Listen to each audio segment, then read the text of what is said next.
me. Hey, Bob Cooney, I'm back. And I'm at CreativeWorks. I tried to do this yesterday, and my battery died, so I apologize for that. But I'm here to talk about Voxel. But I also want to address some comments on my video yesterday when I was talking about HoloGate.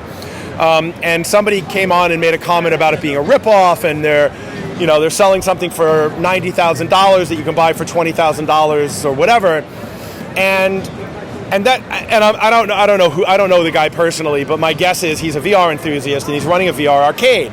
And I actually understand his point. And he was a little dickish about it, but I can be a dick too, so I'll forgive him for that. But his point was that if you look at, could you buy 4 HTC Vives and PCs and for $20,000 have 4 stations? Yes, you could. But if you're an FEC owner, the last thing you have to think about is putting together a technology integration package for 4 freaking HTC Vives, and where am I going to get the content, and how do I know the content's going to be refreshed, and how do I do the user interface, and how do I have my 16-year-old minimum wage employee be able to run it, and how do I make it look good in my FEC that I've spent $5 million building, right? And so you go into a VR arcade, and they're using drape and pipe and shower curtains sometimes to separate these things, and nobody gives a fuck what the thing looks like. That's fine, that's your thing. But you have to understand, FEC owners, they're running $10 million a year businesses. They've got hundreds of employees. They've got full kitchen menus to deal with.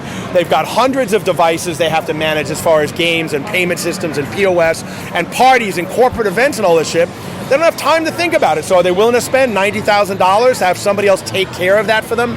Absolutely. So just because you don't understand another market, sometimes it's best to keep your fucking mouth shut.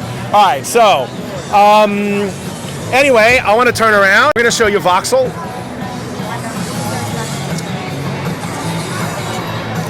So this game is called Punch Beat. And what they're doing is they're using a technology that's called CAVE. What's CAVE stand for, Emmanuel? The CAVE stands for Cave Automatic Virtual Environment. That's a cave, that's a recursive acronym. Yeah. Recursive acronym. Yeah. So CAVE stands for CAVE, Automatic Virtual Environment. Yeah. And so what it is, essentially, it uses 3D projectors, short throw projectors, so you're projecting onto the floor and onto the wall. And then you're standing inside the projection and you're using 3D cameras. And so everything is popping up out. And I wish I could show you the effect, but I'd need some kind of a 3D video camera to be able to do it. And so, but this game, Punch Beat, it's a rhythm game. It's super fun. It's super active. Voxel also has a library of titles that aren't quite polished yet. And so Punch Beat was the one that they decided to polish for the show. And so they've got a surfing game, which I really like. They've got another game called Future Runner. Can we queue up Future Runner? Yeah. Oh, is he going to play whatever? Yeah, play whatever he's going to play. And so they've got 2 launch titles that are polished. They've got a 3rd title. Did you guys announce? Yeah, you did make the announcement with Popstick. Yeah. So they did announce at the show. They've done a deal with Specular Theory, which is an award-winning VR studio, who had licensed Hotel Transylvania 3 and created a music game called Popstick. And so Specular Theory and Scale 1 Portal have done a version of that for the Voxel, and that's going to be coming out imminently. So there'll be a Hotel Transylvania 3 game. And look, and the thing I love about this is it's really super kid-friendly.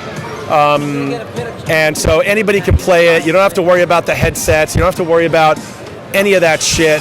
I believe that this can be run unattended, but CreativeWorks is positioning it as it does need an attendant. So we'll have to see how that plays out. But it's super simple. It's super accessible. It's super fun. And and so we're calling it mixed reality. It's not originally they were calling it virtual reality, but we thought that was a little bit inauthentic. But it really does feel like kind of like an AR experience because of the 3D nature of it. It's super immersive. So I'm going to head over, and I'm also going to head over and go see the 4-player one. So it's over in the Coin-Op Pavilion, right? Or what is it? 254. I got a long walk. So So they also have a 4-player version of it. My friends at Hollowgate, dun dun dun, long line. Obviously they're crushing it. So, how's it going? Good. We got some streamers in there. I'm not allowed to disclose the numbers. Did you come close? I'm not allowed. I tried to find out how many they sold, but he wouldn't tell me. And I wouldn't tell you guys anyway, but until they did. But I think they've had a great show. So let's turn this around. You guys are probably going to get sick of. So I'm going to go over. So there's 2 more things I want to do. I want to check out the 4-player Voxel, and then I want to go check out Ubisoft's tryout tech. They've changed the VR maze. So last year at IAPA and at Asian Amusement Expo, I reviewed the Rabbids VR maze, and they have an Assassin's Creed game. I really loved the games, but they were really short and had a backpack. And I was talking to Brent Bushnell, and the guys, actually, I don't think Brent took me, it was somebody else, Aaron told me this from 2-Bit Circus. And he said that they've been running it, and the problem is it creates all kinds of problems for the attendant. So, like running a hot backpack system in a 3-minute game, and when I mean hot, I mean you're running it, you're busy, you're cranking it out, you're putting people through as fast as you can. And so the challenge with that is when you have a, hold on, I'm gonna dance with this robot.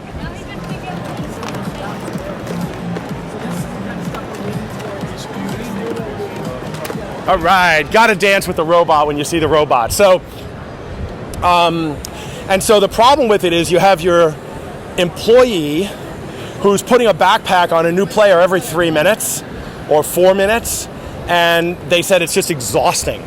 And so employee engagement is a big part of VR, right? You need these employees to love their jobs, and a lot of them are passionate about VR. But if you run them into the ground, this is one of my problems with foot tracking too, is making your employees put shit on people's feet all day. You better have a damn good reason for that in the game before you put foot tracking in the game. Anyway, these guys, I don't know if you remember, these guys were at, so this is the 4DX company. So these are the guys that do the theaters from Korea. And they had this at Asian Amusement Expo. It doesn't look any different. And they're showing the VRX solution from my friend Nick Cooper. And that was at CinemaCon. So awesome. Still showing the Emoji Movie. Is Emoji Movie still the best game you have? It's most popular. That's not what I asked. Is it still the best game you have? What's the best game you have?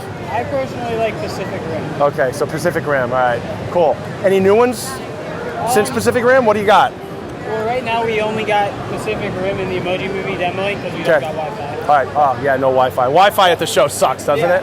All right, cool. Awesome. Thank you.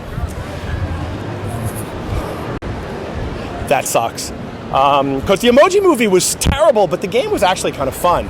Pacific Rim game wasn't very good.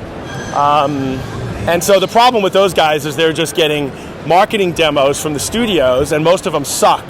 And they can't get the studios to develop a decent game. And so that's something that we're working on. I'm working on in the background with some guys. And because there's actually, so the game was, what was the movie with The Rock? Jumanji. And so now Jumanji, the VR experience was so bad that it's become a verb. And they say, don't Jumanji the game, which means don't make a shitty fucking VR game. So anyway, I'm here at, I'm gonna wrap this up. No, wait, where's Voxel? I gotta finish the Voxel thing. Actually, I'm gonna wrap this up. I'll come back to you with LAI's Rabbids and Ubisoft's VR mazes.